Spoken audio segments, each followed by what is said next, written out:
Hey guys, Bill. Well, I've been working on another project. I got my old sage orange bowl stave in there drying. I got a little bit more drying to do on it, and I'll be getting that video back out on part 2. But what I've been working on is a love flute. It's a Cherokee flute, called love flutes, Cherokee flutes, Native American primitive flutes. Well, I've actually been working on it quite some time. Got several failures. Got a couple clips on some of those where I had this one already put together and I ended up splitting it with my knife.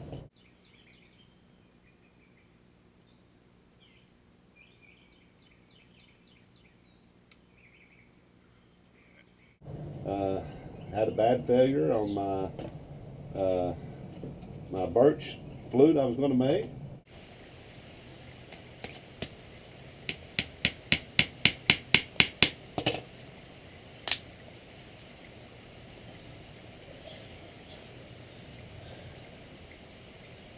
Had a bad failure on this one. The split didn't go right at all. And same way on this one. Tried to cut the guy on the bandsaw. Just ain't going to happen. The cut just veered off. Just kind of crazy around through there. So that'd probably been a nice one right there. Well, anyway, got plenty of patience. So I tried it again. This is as far as I've got so far. Let's see if I can show you this channel here. Put it over here in the light. See how those are channeled? Got this little wall built into it right here. Well, that's the sound chamber where the air comes in and it passes over this wall and then into the flute chamber. So what I'm going to be doing after this point is the reason why I wanted to go and show you this. And this one I split with an axe. It split pretty decent, enough to where I can put it back together without any seams. That ought to close right back up. I've used this little palm gouge to gouge out the middle, and this is just cedar. It's fairly soft wood, so you got to be careful or you will end up with a split. And that's okay, because I believe I'll be cutting this guy off about right here in the tuning process. So that's a step. Get her split, get her gouged out, and when you put it back together, this little wall right in here seals up so that that's a solid chamber on this side, and I'll be showing you the next steps. So that's my flute, and let's get on to the next step. Okay, well, I got it put back together. Had a couple of wide marks right there where I split it with the axe, but the glue seemed to seal it back up right there, and one right there where I put my axe through there to split it. And I got it put back together.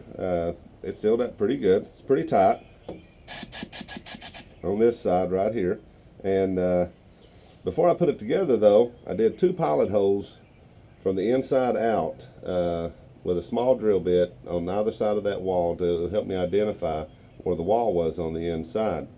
So the next step is to square out these holes really nice, and I'm going to heat up this metal here in just a minute, and I'm going to sear these edges really nice and get them good and square.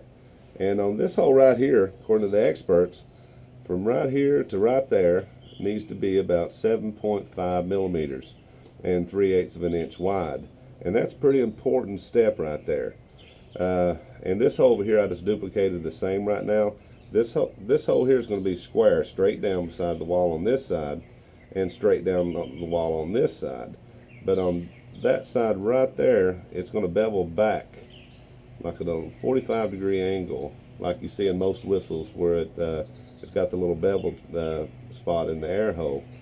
So I'm going to heat this up, and I'll show you that step here next.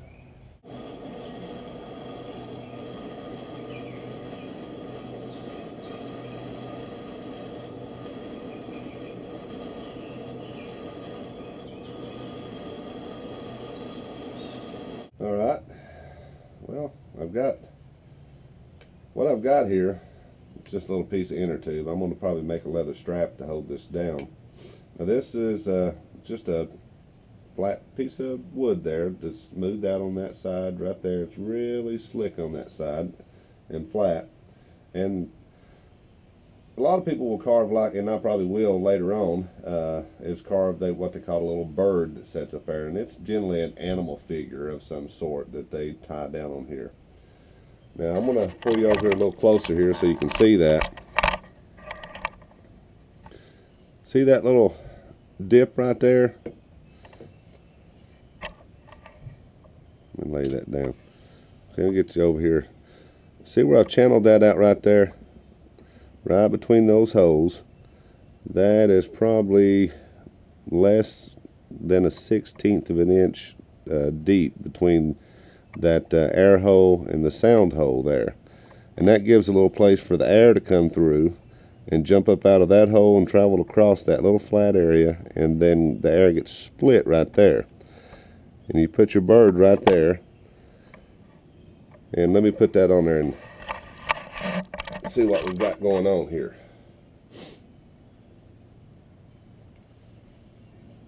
So I'm going to pull that right on down.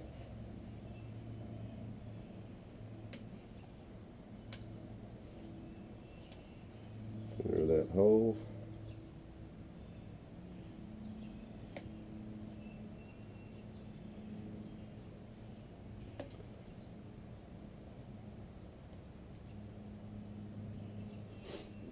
All right. Well, let's see.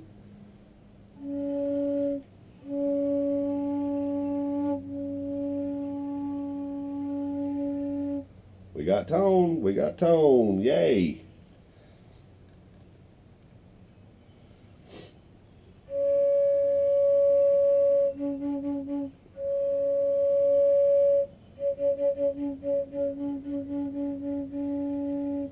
All right.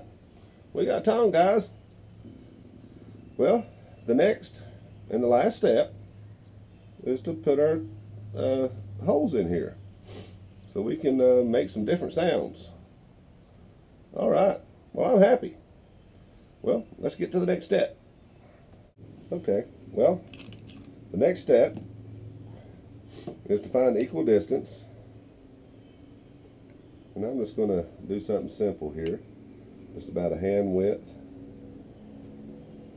down from our air hole here, and just about a hand width up. Now between this area here is where we're going to want our holes. So we're going to want our first hole right there, our last hole right there.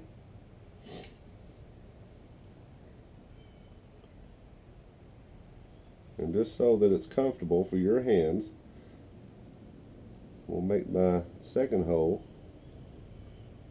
right there. We'll make a 5-hole flute.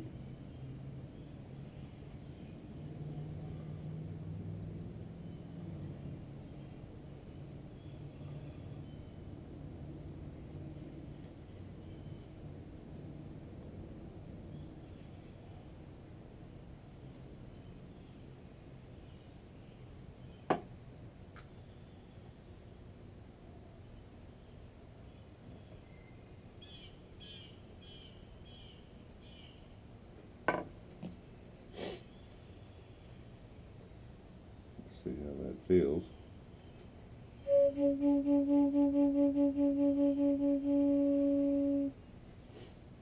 All right. Let's make some holes. All right, guys. Well, I got my little birdie on there. Well, what I'm calling a bird. Let me get that set right. Now, I don't have a tuner. But to tune one of these, and I'm going to have to get with like one of my buddies or something that does have a tuner, you start shaving, you start with this lower hole and try to get a G sound.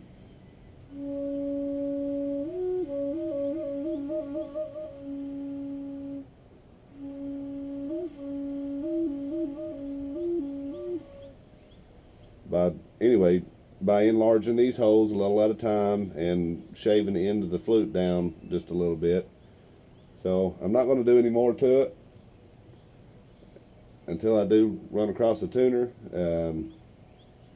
But I think I'll sit back here and enjoy the fruits of my labor.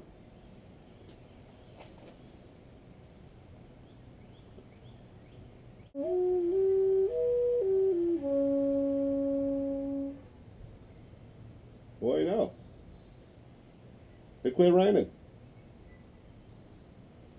Thanks for watching, guys.